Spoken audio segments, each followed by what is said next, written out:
fans, welcome back to my channel. I'm your host, DHR2 Productions, here to bring you another video. So last night I posted on my Twitter page that I was going to do a video on how I will write the Netflix Mighty Morphin Power Rangers movie / interconnected TV show. And before we get into this, if you're new to my channel, make sure you subscribe and don't forget to follow me on social media platforms, Twitter, Instagram, and TikTok. So let's get to it. So a little bit of the elements I borrowed from the 2017 movie were in the beginning of the film, Zonar and Rita were Rangers, but their planets were also destroyed at the same time, but there was no fight scenes whatsoever. So I basically wrote down what I borrowed from the film is that right after Zonar and the first original Rangers defeated evil, and it almost got to a point where Rita decides to betray Zonar and the Rangers and become the evil Green Ranger herself. While holding the Dragon Coin, she becomes more powerful and better at the same time to fight Zonar, her enemy. Yeah, I think you get the picture. So her and Zonar end up having this vicious battle. The one-on-one fight with them were great, to say the least, up until the last minute of Zonar sealing Rita with Pulsar and her goons in the dumpster, while Rita zaps Zonar in the time tube, which we all know and love from the TV show. That was the beginning of the film. Fast forward to the present day in 1992 or 3, where you have two space astronauts going into space to search for something important on Mars, and what they ended up finding was the space dumpster.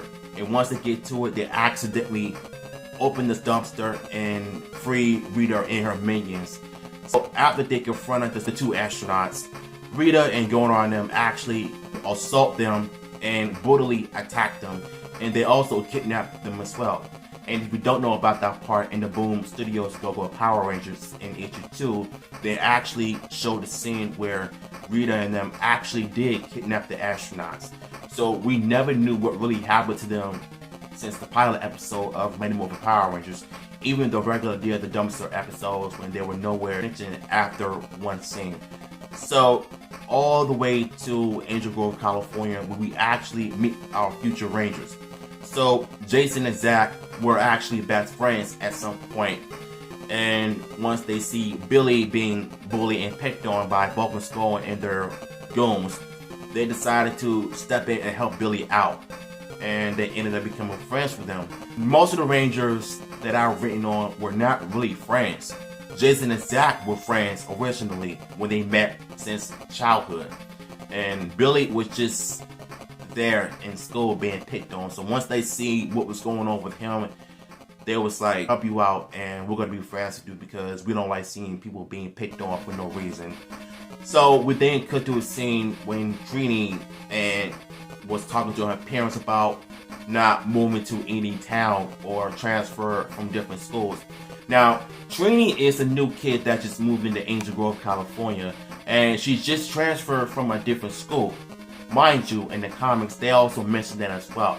And according to King's Let's Play, they also did a gameplay on Mighty Morphin Power Rangers on Super Nintendo when the husband was actually making some valuable points, because they also was going to do a character arc for Trini when she was moving a different town to town and transferring from different school to school.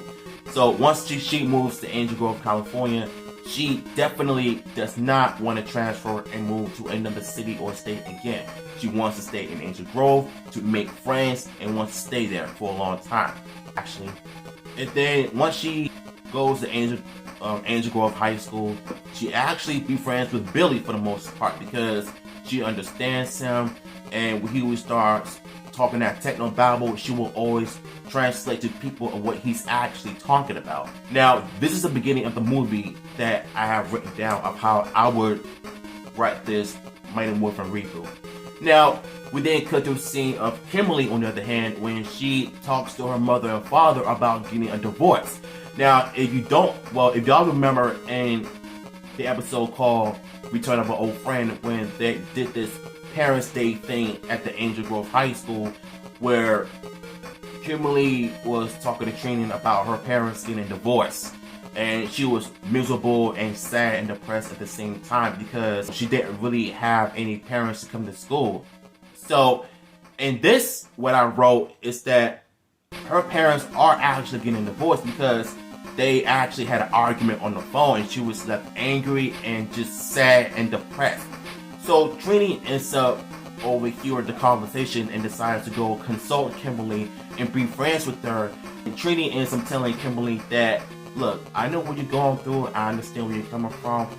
My parents moved from different school to school, city to city all the time and can't even decide which place do they want to stay in. So for the most part, the two ended up becoming friends just like that because they both have family issues. Can we all say that for one thing? After that, they all decided to meet up and get to know one another, and they all decided to go to the bowling alley to do bowling. Just have fun, have a good time, eat some food, whatever though. But then Focus Gold comes out of nowhere, just starts bullying people, start cussing them out and everything. And Skull was just flirting with Kimberly and knowing that Kimberly was not really having it because she don't do thugs or whatever though. So for the most part, then the fight break out, and let's just say the fight scenes I've also written in this little fan fiction that I wrote for the Mighty Morphin Reboot, they all make sense because you want to make sure that the fight scenes meant something and you don't want to just do all the quick editings and jump cuts. You want to make sure that the fight scenes are shown, let the actors do their own stunts and do their own thing in terms of fight scene goes in the bowling alley. So just like the pilot episode, they all beat the crap out of the bullies, and once Rita ends up making the news on TV, she causes destruction in Angel Grove, California, up until we meet up with Zonon and Alpha for the first time. And once Alpha sees what's going on in the viewing globe, and Zonon tells Alpha to recruit a team of teenagers with attitude to teleport them to the command center, and they all got this confused look on their face. And Billy was just like fascinated because he's a scientist, he's a geek, he loves technology, and once he sees Alpha, you can tell him and Alpha have this deep connection since the first episode of Day of the Dumpster in the comics, the pilot, and a regular episode of Day of the Dumpster, because the relationship with Billy and Alpha was beginning to build since then. Zonar introduced himself with the Rangers. They all don't know what's going on, and up until he explains the history of Zonar and Rita and how they came to be in this flashback and up until now, and they all still don't understand and why they're all here. And Zonar had to explain to them once again that the reason why they brought them to the command center is because he wants them to become Power Rangers.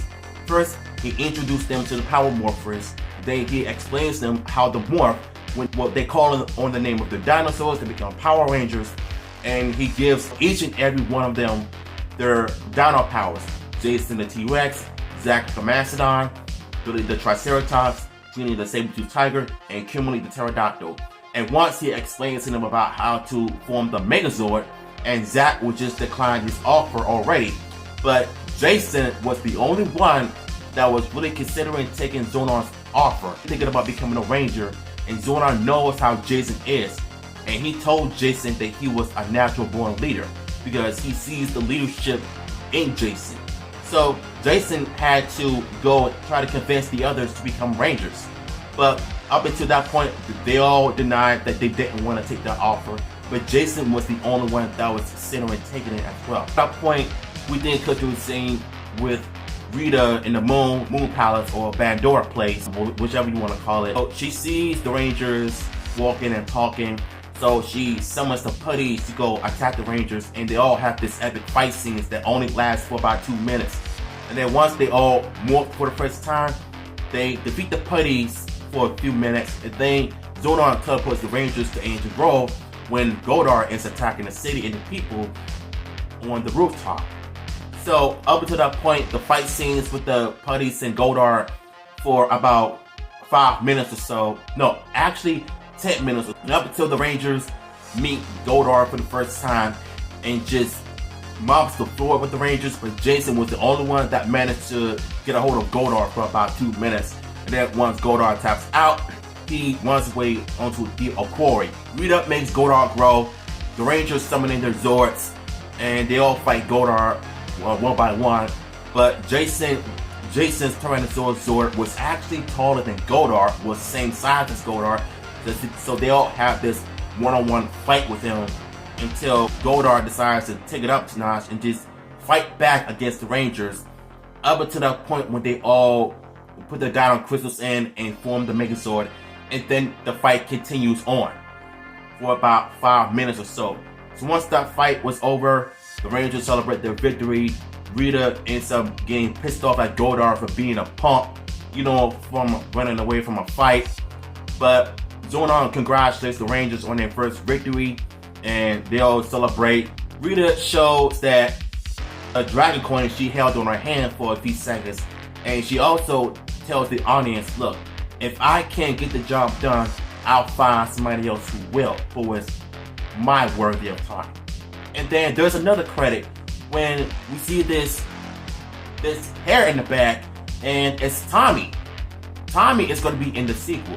So that is how I would write the Mighty Morphin Power Rangers reboot on Netflix, and how I would write about the original 5. So what did you all think in the comments down below? Did you enjoy how I got these characters written down? Or let me know what are your ideas for the Mighty Morphin Power Rangers reboot. If you notice, I did not include the time traveling part because that does not need to be in it. So yeah, the movie takes place in 1993, so it makes sense. So if y'all enjoyed this video, let me know in the comments down below, and I will see you in my next content. Peace out.